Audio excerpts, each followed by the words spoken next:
நேயர்கள் அனைவருக்கும் வணக்கம். சீரியல்ஸ பொறுத்தவரைக்கும் சன் டிவி தான் அப்பயிலேருந்து இப்போ வரைக்கும் முதல் இடத்துல இருந்துட்டுருக்கு.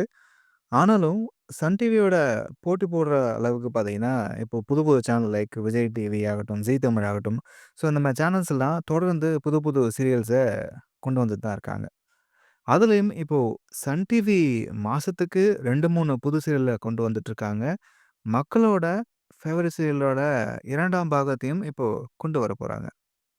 ஏற்கனவே டிஆர்பி ரேட்டிங்ல முதல் இடத்துல இருக்கக்கூடிய சன் டிவி, அடுத்தடுத்து பார்த்தீங்கன்னா, தந்திரமா செயல்படுறதால, யாருமே கிட்ட நெருங்க முடியாத அளவுக்கு சன் டிவி சேனல் தான் மக்கள் இடத்துல வரவேற்ப பெற்றிருக்கு.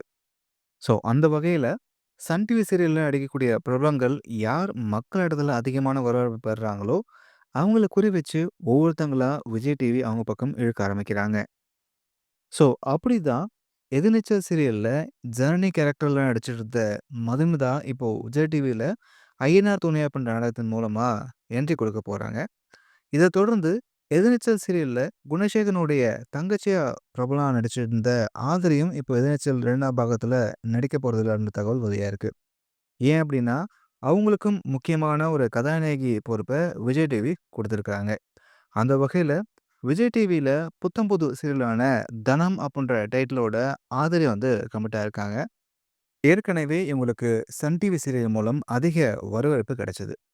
ஸோ இது மூலமா விஜய் டிவில கூடிய சீக்கிரத்துல பிரபலமாகி மக்களிடத்துல இவங்களுக்கான இடத்த தக்க வச்சுக் கொள்வாங்கன்னு எதிர்பார்க்கப்படுது. சன் டிவில எதிர்நீச்சல் சீரியல் கூடிய சீக்கிரமா டெலிகாஸ்ட் ஆகப்போது.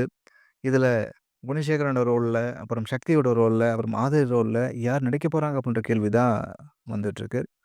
பார்க்கலாம் என்ன பண்ண போறாங்க அப்படின்றத.